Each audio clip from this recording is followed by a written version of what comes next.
Hello friends, आज हम पढ़ेंगे संख्याओं के बारे में और हम संख्याओं के बारे में जानेंगे खेल के माध्यम से। सबसे पहले हम पढ़ते हैं गुणनखंड के बारे में। तो इस विषय को जानने के लिए मैं पहले उदाहरण देता हूँ। एक संख्या 4 लेता हूँ और हम इसको विभाजित करते हैं अलग अलग नंबरों से। पहले मैंने किया 1 से इसको विभाजित, तो मेरा भागफल आया 4 और शेषफल आया 0। मैंने इसी 4 को अब विभाजित किया 2 से, तो मेरा भागफल आया 2 और शेषफल आया 0। मैंने अब इसी 4 को फिर से एक बार किया विभाजित 3 के साथ, तो मेरा भागफल आया 1 और शेषफल भी आया 1। अब मैंने आखिरी बार इस 4 को विभाजित किया 4 के साथ, तो मेरा भागफल आया 1 और शेषफल आया 0। तो अब आप गौर करिए, जब मैंने 4 को 1, 2, 3 और 4 से विभाजित किया है, तो 1 के साथ विभाजित करने पे, 2 के साथ विभाजित करने पे और 4 के साथ विभाजित करने पे शेषफल बच रहा है 0। अर्थात 1, 2 और 4 संख्या 4 को पूर्णतः विभाजित करती हैं, जबकि 3 से इसको विभाजित करने पर मेरा एक शेषफल बच रहा है। तो ये जो संख्याएं हुई हैं, जिनसे कि उस संख्या को पूर्णतः विभाजित किया जा सकता है, अर्थात उसका शेषफल 0 बचे, इन संख्याओं को हम कहते हैं उस संख्या के लिए गुणनखंड। इसको इंग्लिश में भी कहते हैं फैक्टर्स। यानी कि फैक्टर्स या गुणनखंड वो संख्याएं हैं जो किसी संख्या को पूर्णतः विभाजित कर देती हैं, शेषफल 0 रहता है। इसी तरीके से अगर अपन 5 का, 6 का, 7 का किसी भी नंबर का निकालना चाहें तो अपन गुणनखंड निकाल सकते हैं। तो अब हम इसी तरीके से एक और संख्या 5 के भी गुणनखंड निकालने का प्रयास करते हैं। इसके लिए मैं 5 के गुणनखंड निकालने के लिए मैं उसे एक एक करके 1, 2, 3, 4 और 5 इन संख्याओं से एक एक करके विभाजित करने का प्रयास करता हूँ, और हर बार मेरा क्या भागफल आता है और क्या शेषफल आता है इसको मैं लिखता हूँ। जैसे कि हमने पहले 5, यहाँ पे मैं अपन लिखेंगे भागफल और यहाँ पे लिखेंगे अपन शेषफल। तो मैंने पहले 5 को किया 1 से विभाजित, तो मेरा भागफल आया 5 और शेषफल आया 0। भागफल 5 और शेषफल 0। अब मैंने इस तरीके से 5 को किया 2 से विभाजित, तो मेरा भागफल आएगा 2 और शेषफल आएगा 1। अब मैंने इसी 5 को विभाजित किया 3 से, मेरा भागफल आएगा 1 और शेषफल आएगा 2। अब मैंने 5 को 4 से विभाजित किया, तो मेरा भागफल आएगा 1 और शेषफल आएगा 1। जब मैं इसी तरीके से जब 5 को 5 से विभाजित करूंगा तो मेरा भागफल आएगा 1 और शेषफल आएगा 0। तो जिस तरीके से हमने 4 के गुणनखंड निकाले थे, हम उसी नियम को यहाँ पे पालन करते हैं। तो देखते हैं, 5 को जब हम 1, 2, 3, 4 और 5 से विभाजित करते हैं तो केवल 2 ही संख्याएं, 1 और 5, केवल 2 ही ऐसी संख्याएं होती हैं जो कि 5 को पूर्णतः विभाजित करती हैं, यानी कि जिनसे 5 को विभाजित करने पर शेषफल 0 बचता है, वो संख्याएं होती हैं 1 और 5। इसलिए 5 के गुणनखंड हुए 1 और 5।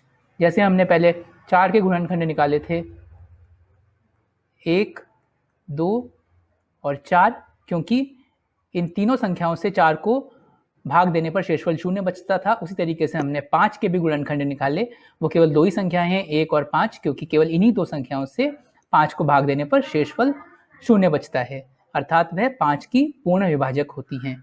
इसी तरीके से हम इसी नियम का पालन करते हुए हम किसी भी संख्या 6, 7, 9, 12, 15 किसी भी संख्या का हम पूरी तरीके से हम संख्या का हम गुणनखंड निकाल सकते हैं। अब हम इस गुणनखंड के टॉपिक को थोड़ा सा आगे बढ़ाते हैं। जैसे कि हमने देखा था 4 के गुणनखंड कौन कौन से नंबर्स थे। 4 के गुणनखंड थे 1, 2 और 4। मैंने उसी तरीके से और भी संख्याओं के गुणनखंड निकाले। जैसे कि आप देख सकते हैं 6 के गुणनखंड 1, 2, 3 और 6 हैं। हम चाहें तो इसे प्रमाणित कर सकते हैं कि ये सारी संख्याएं जब 6 को विभाजित करेंगी तो शेषफल 0 होगा।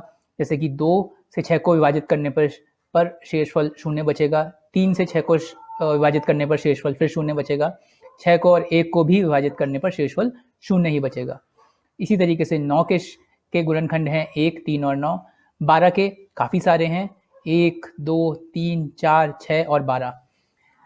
अब हम इस तरीके से गुणनखंडों की के बारे में समझने की कोशिश करेंगे कि क्या ये किसी नियम के अंतर्गत आते हैं। अगर हम इन्हें ध्यान से देखें तो हम उन नियमों के बारे में बहुत आसानी से पता लगा सकते हैं। पहला नियम आप देख सकते हैं, मेरे चारों नंबर्स 4, 6, 9 और 12, इन सब के अंदर एक गुणनखंड समान है 1।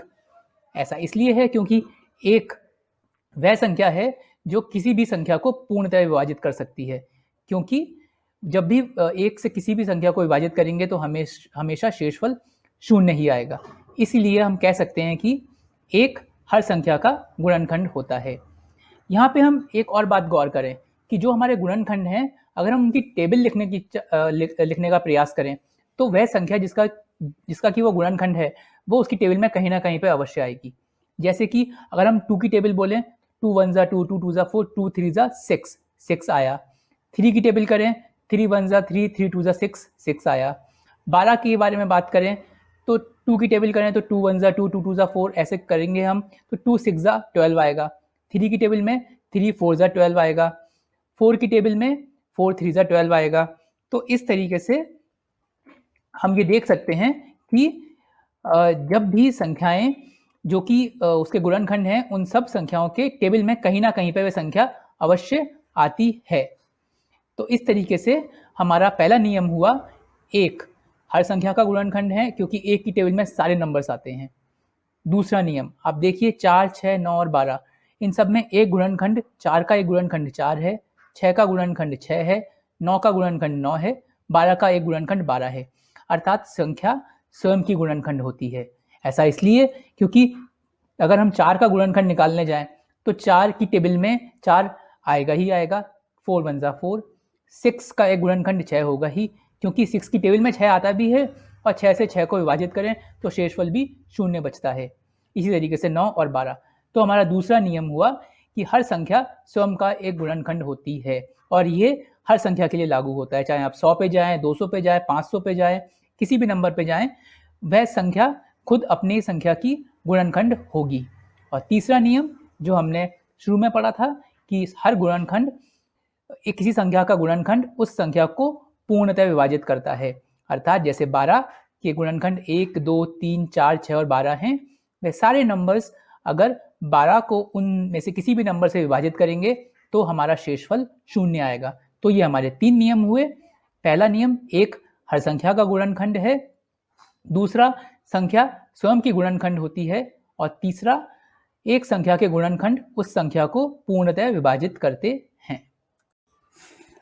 अब हम एक और तरीके की संख्या जिसको कि हम गुणज कहते हैं उसके बारे में समझते हैं। गुणज को समझना बहुत ही आसान है। हम अंकों की टेबल तो जानते हैं। 2 की टेबल 2 1 जा 2, 2 2 जा 4, 2 3 जा 6, 2 4 जा 8, इस तरीके से आगे। 4 की टेबल 4 1 जा 4, 4 2 जा 8, 4 3 जा 12, 4 4 जा 16, ऐसे ही आगे। 7 की टेबल 7 1 जा 7, 7 2 जा 14, 7 3 जा 21, 7 4 जा 28, 7 5 जा 35, इसी तरीके से आगे। तो ये जो संख्याएं किसी भी संख्या की टेबल के अंदर जो आ रही हैं, उन संख्याओं को हम उनके गुणज बोलते हैं। अर्थात 2 की टेबल में आने वाले जितने भी संख्याएं होंगी वो 2 का गुणज होंगी। 4 की टेबल में आने वाली सारी संख्याएं 4 का गुणज होंगी। 7 की टेबल में आने वाली सारी संख्याएं 7 का गुणज होंगी। तो ये हमारा गुणज तरीके की संख्याएं होती हैं। हमने समझा गुणनखंड का मतलब होता है वे सारे नंबर्स जिनसे कि अगर उस संख्या को डिवाइड करें तो शेषफल 0 आता है, जबकि गुणज होती है वो सारी संख्याएं जो कि उस संख्या की टेबल में आती हैं। वापिस से अगर हम याद करें, हमारा गुणनखंड थे 4 के गुणनखंड थे 1, 2 और 4। तो गुणनखंड वो संख्याएं थी जिनकी टेबल में 4 आता था, जबकि 4 के गुणज वो संख्या हैं जो कि 4 की टेबल में आती हैं। गुणनखंड संख्या को जब विभाजित करते हैं तो शेषफल 0 रहता है, जबकि गुणज उस संख्या को किसी न किसी और नंबर से गुणा करने पर मिलते हैं। जैसे कि 4 को 2 से गुणा करने पर 8 मिलता है, 3 गुणा करने पर 12 मिलता है, 4 गुणा करने पर 16 मिलता है। तो एक बहुत इंपॉर्टेंट और महत्वपूर्ण अंतर है, गुणनखंड वो संख्या है किसी संख्या की जिनकी टेबल में वह संख्या आएगी, और गुणज वो संख्या है जो कि उस संख्या की टेबल में आएंगी। 4 के गुणज 4 की टेबल में आएंगे, और 4 के गुणनखंड वो संख्याएं होंगी जिनकी टेबल में 4 आएगा। अब जब हमने गुणनखंड और गुणज के बारे में पढ़ लिया है, तो अब हम इन दोनों को एक बार दोहराते हैं और इन दोनों के अंदर आपस में क्या क्या अंतर है, क्या क्या भिन्नता है, इसको समझते हैं। इसके लिए मैंने यहाँ पर कुछ संख्याएं लिखी हैं, 6, 9 और 12। मैंने यहाँ पे 6, 9 और 12 का एक लेफ्ट साइड के अंदर लिखे हैं 6, 9 और 12 के गुणनखंड। 6 के गुणनखंड 1, 2, 3, 6, 9 के गुणनखंड 1, 3, 9 और इस तरीके से 12 के गुणनखंड। जबकि मैंने राइट साइड में लिखे हैं 6, 9 और 12 के गुणज, यानी कि 6 की टेबल में आने वाले नंबर्स। 6 1 जा 6, 6 2 जा 12, 6 3 जा 18, इस तरीके से 9 के 9 1 जा 9, 9 2 जा 18, 9 3 जा 27, इस तरीके से। अब हम इन दोनों को एक साथ पढ़ते हैं और देखते हैं दोनों में आपस में क्या क्या अंतर है।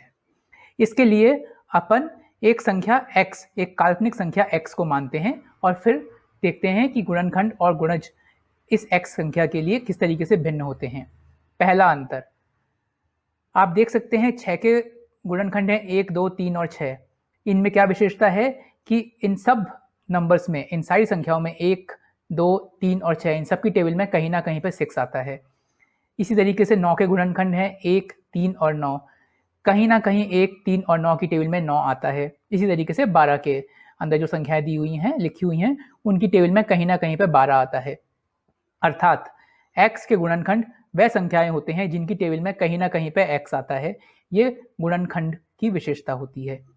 अब हम देखते हैं गुणज के बारे में। गुणज 6 के गुणज क्या हैं? 6 1 जा 6, 6 2 जा 12, 6 3 जा 18। 9 के गुणज क्या हैं? 9 1 जा 9, 9 2 जा 18, 9 3 जा 27। अर्थात किसी संख्या के गुणज क्या हैं जो कि उस संख्या की टेबल में आते हैं। समझिए, गुणज क्या है? किसी x के गुणज क्या होंगे जो कि x की टेबल में आने वाली जितनी भी संख्याएं होंगी वो x का गुणज कहलाएंगी। जबकि x के गुणनखंड क्या होंगे? वह संख्याएं जिनकी टेबल में कहीं ना कहीं पे x आता है। ये एक बहुत महत्वपूर्ण अंतर है गुणनखंड और गुणज में। दूसरा अंतर आप देख सकते हैं, 6 के गुणनखंड 1, 2, 3, 6 हैं, यानी कि सबसे बड़ा गुणनखंड कौन सा है? 6 है, बाकी सब 6 से छोटे हैं। इसी तरीके से 9 और 12 में सबसे बड़ा गुणनखंड क्रमशः 9 और 12 है, बाकी सारे नंबर्स 9 के गुणनखंडों में 9 से छोटे हैं और 12 के अंदर 12 से छोटे हैं। तो ये दूसरी विशेषता होती है गुणनखंडों की। संख्या x के गुणनखंड x के बराबर होंगे या सारे के सारे छोटे होंगे, जबकि गुणज इसका बिल्कुल विपरीत होता है। 6 के गुणज देखिए, 6 1 जा 6, 6 2 जा 12, 6 3 जा 18। 9 के 9 1 जा 9, 9 2 जा 18, 9 3 जा 27 और इसी तरीके से आगे। तो आप बिल्कुल देख सकते हैं स्पष्ट रूप से कि किसी भी संख्या के गुणज या तो उसके बराबर होते हैं या उससे बड़े होते हैं। यानी कि गुणनखंड, किसी संख्या के गुणनखंड उस संख्या से छोटे या बराबर होंगे, जबकि किसी संख्या के गुणज उस संख्या से बड़े या उसके बराबर होंगे। तीसरी भिन्नता, 6, 9 और 12 इन सब के आप गुणनखंड निकालेंगे तो कुछ संख्याएं होंगी, जैसे कि 6 के गुणनखंड है 4, 9 के हैं 3, 12 के हैं 6। एक सीमित संख्या तक ही होते हैं किसी भी संख्या के गुणनखंड। लेकिन जब आप गुणज देखेंगे तो 6 की टेबल को आप जितना बड़ा से बड़ा लेके जा सकते हैं। 6 4 जा 24, 6 5 जा 6 इंटू 10, 6 इंटू 12, 6 इंटू 100, ये सारे के सारे नंबर्स 6 के गुणज होंगे। अर्थात किसी भी संख्या के गुणज असीमित होते हैं। गुणनखंड सीमित होते हैं किसी संख्या के, जबकि गुणज किसी भी संख्या के असीमित होते हैं। चौथा विशेषता गुणनखंड की, एक नंबर स्वयं का गुणनखंड होता है, अर्थात 6 का गुणनखंड 1 6 होगा, 9 का गुणनखंड 9 होगा।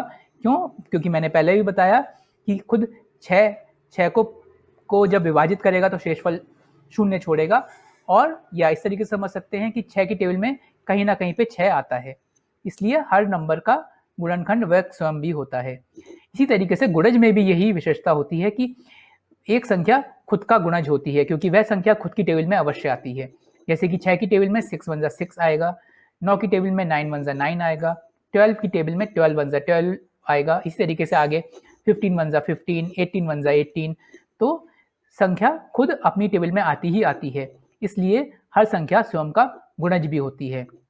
यानी कि चौथी चीज दोनों गुणनखंड और गुणज की एक समानता है कि एक संख्या स्वयं का गुणनखंड भी होती है और एक संख्या स्वयं का गुणज भी होती है।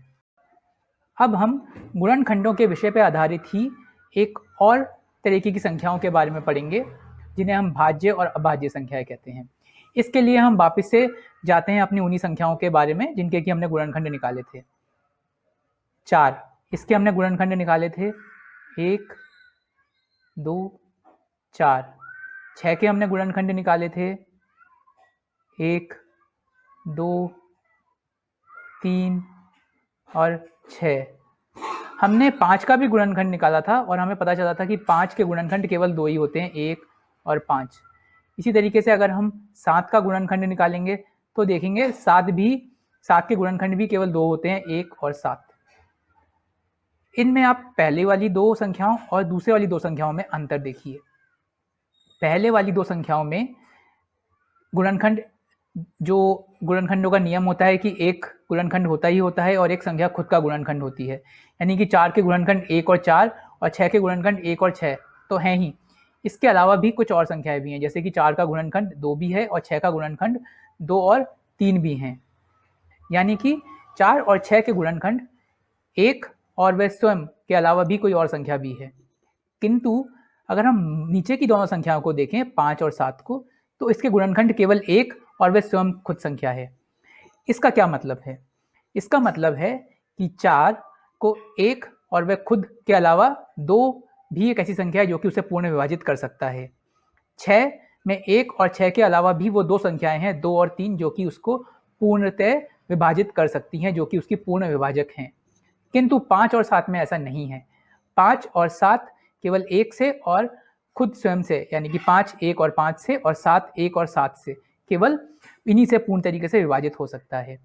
तो यहाँ पे हम इन दो तरीके की संख्याओं को अलग अलग तरीके से नाम से जानते हैं, अर्थात वो संख्याएं जो कि 1 और स्वयं के अलावा भी किसी संख्या से विभाजित हो जाती हैं उसको हम कहते हैं भाज्य संख्याएं। जैसे कि यानी कि भाज्य संख्याओं में आएंगी आपकी 4 6 9 12 इस तरीके की संख्याएं। जबकि अभाज्य संख्याएं वो होती हैं जो केवल 1 से और स्वयं से विभाजित होती हैं, इसके अलावा और कोई भी ऐसी संख्या गणित में नहीं पाई जाती जिससे कि वह संख्या विभाजित हों। जैसे कि 5 7 11 13। अगर आप इनमें से किसी भी संख्या का गुणनखंड निकालने की कोशिश करेंगे तो केवल दो गुणनखंड आएंगे, एक और एक ये स्वयं संख्या, यानी 5 का 1 और 5, 7 का 1 और 7, 11 का 1 और 11, 13 का 1 और 13। इसके अलावा एक और स्वयं के अलावा और कोई ऐसी संख्या नहीं होगी जिससे कि ये संख्याएं पूर्णतः विभाजित हो सकती हैं।